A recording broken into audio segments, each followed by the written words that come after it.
everyone, and welcome to my third tarot reading on YouTube. I have taken out 3 amazingly looking cards from the new Palladini Tarot deck. You'll see the Empress, number 3 of the majors, which I relate a lot, not just to the planet Venus and to the main largest asteroid Ceres, but also to Juno. And Juno is stationing tonight. It's Sunday, July 24th, 2022. And I'll say a word about stations in a moment, the stations of celestial bodies. So that beautiful Empress card relates a lot to Juno, which is making a station, and not just tonight. It's really been stationary for the last day or two and will continue to be stationary in the sky for all of us during the week of July 24th to July 29th.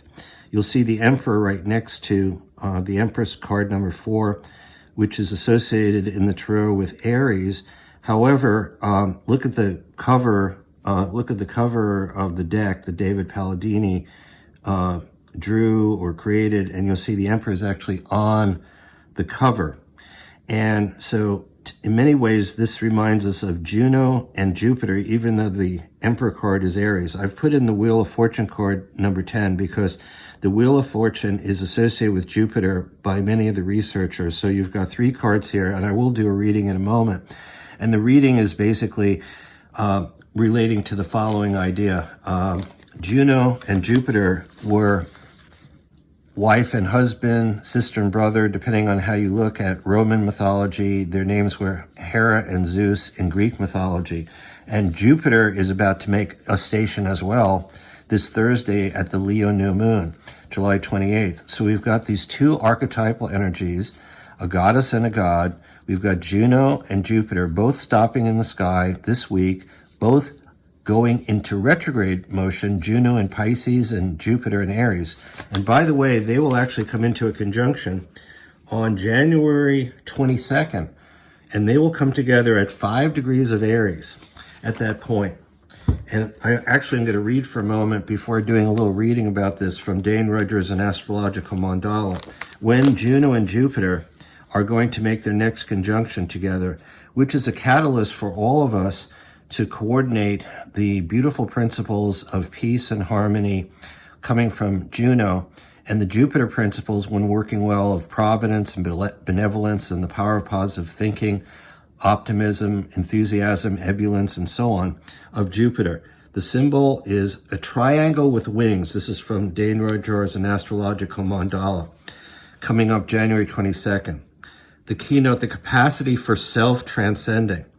And Rudhyar says, this is the symbol of the desire to reach a higher level of existence, of pure aspiration or devotion, of bhakti.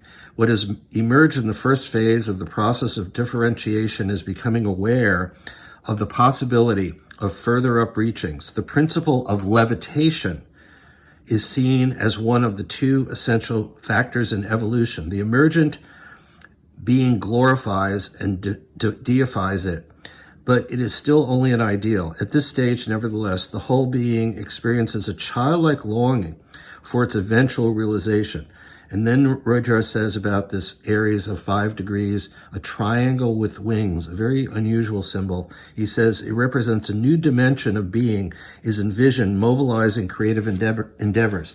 So I wanted to share that we are having this incredible power. And by the way, if you get the Astrology Cosmic Calendar with a K, that I've created for 41 years and is now an app for iPhone and Android phones, free 1 day at a time and by subscription, pennies a day, you can read about these stations, about Juno today and effective over the next several days, making a station and its principles in the Astrology Cosmic Calendar in Pisces. And on Thursday at the powerful Leo new moon, which starts off a new 29.5 day sun-moon cycle, within 3 hours, Jupiter is going to stop from that exact moment of the Leo new moon and make a reversal.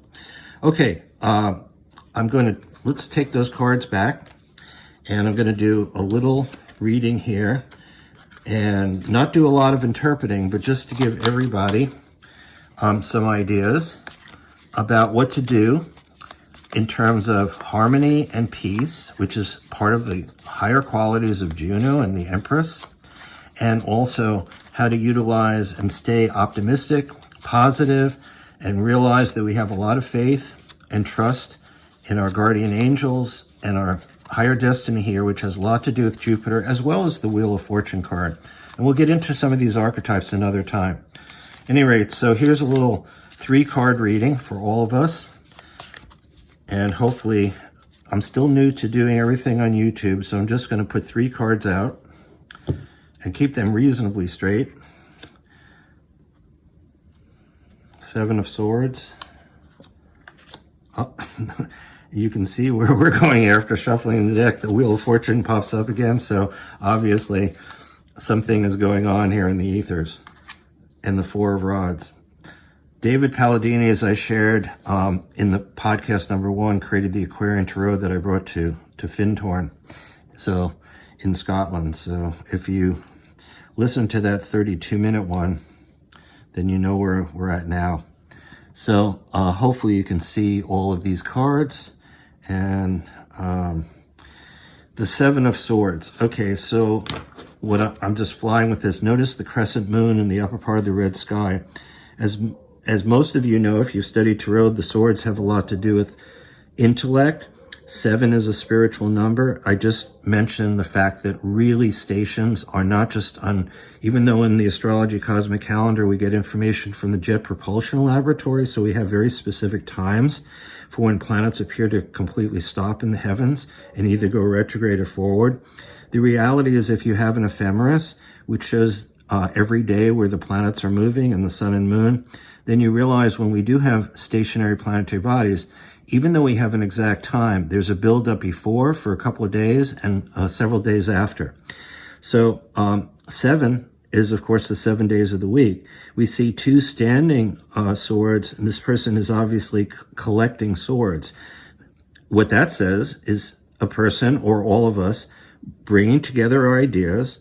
He's already, if it's a he, it looks like a somewhat androgynous figure, bringing these ideas together. There's a crescent moon, which could indicate after the Leo new moon, when we really have a new moon that we can see is in the western sky after sunset, a couple of days after the official new moon. To the ancients, when they talked about the new moon, they didn't have the telescopes to know exactly when the new moon would happen because it's completely, the moon has disappeared, and it would only be a couple of days later in the western sky, the thin crescent moon would appear, and then the ancient cultures and religions and philosophies would see that as the birthing point of what they would consider the new moon. So you got those cloudy, somewhat cloudy skies, then the moon is going to appear. Hopefully these 2 other swords represent an additional couple of ideas that may come into being over the next week. Now, you just saw that I had officially put out the Empress and the Emperor, and then added the Wheel of Fortune card at the beginning because the Wheel of Fortune card has so much to do with the Jupiter energy in traditional tarot. You saw me shuffle the deck. This was not sleight of hand. This is what I love about the tarot. One of those 3 cards show up, and again, it's even interesting, July 28th, that the 28 vibration is a 10, 2 and 8 together, at least the day itself. We get the Leo new moon. There's a lot of other alignments. If you look at the astrology cosmic calendar for July 28th coming up in a few days, it's just filled with all kinds of alignments. So here we have, I don't really need to say it, and look how beautiful this card is. And you can think about the Wheel of Fortune in so many different decks and all these different images coming up. Fantastic. And use it however you want. Notice that at least the way that David Palladini drew it with the Sphinx-like face up there, there are all the rays of the sun coming up. And of course, the whole idea of the circle of life, one thinks of samsara in Eastern ideas. Of course, the entire zodiac, you got the letters of the tarot right in the center here. It's just brilliant. It's just an amazing kind of card. There's also part of the tetragrammaton, the 4-lettered Hebrew name of God or Jehovah. Just a beautifully designed picture, and it leads to a 4. Okay, and the 4 of Rods, at least in so many different decks, has so much to do. We just moved from the 4th sign of the zodiac, Sun in Cancer, to the 5th sign, which is interesting about the the first figure holding 5 swords. To some extent, we're now in the 5th sign of the zodiac. But I think what this image is saying, first of all, we've got this beautiful castle. We've got the road in the 4 of rods coming upward. We see the beautiful canopy of 4 rods that are blossoming with all these wonderful flowers. So I think that the third card for all of us is saying, if we look at the whole thing, a lot of us have been stressed with so many things on an intellectual level and trying to put our thoughts together. The fact that there are 2 more swords that are stuck in the ground, the crescent moon, as I said, hints at the fact of the power of Leo, the Leo new moon, as well as Juno and Jupiter stationing and coming together eventually on January 22nd. And then as to sort of reinforce this whole concept, the Wheel of Fortune reappears. And you saw that I shuffled the entire deck.